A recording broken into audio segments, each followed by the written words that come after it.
మద్యం మత్తు మితిమీరిన వేగం ఒక యువకుడి భవిష్యత్తును అంధకారంలోకి నెట్టాయి. అమెరికాలో ఎంఎస్ పూర్తి చేసి స్వదేశానికి వచ్చిన ఒక యువకుడు తన పుట్టినరోజు నాడే మద్యం మత్తులో కారుతో బీభత్సం సృష్టించి జైలు పాలయ్యాడు. నార్సింగ్లోని ఒక గేటెడ్ కమ్యూనిటీలో నివసించే గుర్రంపాటి తరుణ్ శనివారం తన పుట్టినరోజు కావడంతో శుక్రవారం రాత్రి స్నేహితులతో కలిసి భారీగా మద్యం సేవించాడు. శనివారం ఉదయం 10:30 సమయంలో పూర్తి మత్తులో ఉన్న తరుణ్ తన బెంజ్ కారులో కూకటపల్లికి బయలుదేరాడు. నానకరాంగూడ వద్ద తొలుత ఒక కారును, ఆ తర్వాత ఒక ద్విచక్ర వాహనాన్ని ఢీకొట్టిన తరుణ్ ఆగకుండా గచ్చిబౌలి వైపు వేగంగా దూసుకెళ్లాడు. బాధితుల సమాచారంతో అలర్ట్ అయిన పోలీసులు IIIT జంక్షన్ వద్ద కారును ఆపే ప్రయత్నం చేశారు.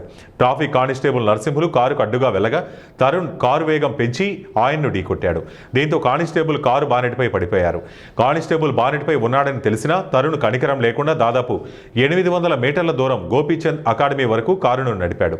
చివరకు ఇతర వాహనదారులు కారుకు అడ్డంగా వాహనాలు నిలపడంతో తరుణ్ కారు ఆపాల్సి వచ్చింది. వెంటనే పోలీసులు అతన్ని అదుపులోకి తీసుకుని పోలీసులు నిర్వహించిన బ్రీత్ అనలైజర్ పరీక్షలో తరుణ్ రక్తంలో ఆల్కహాల్ శాతం 160 mgగా నమోదైంది.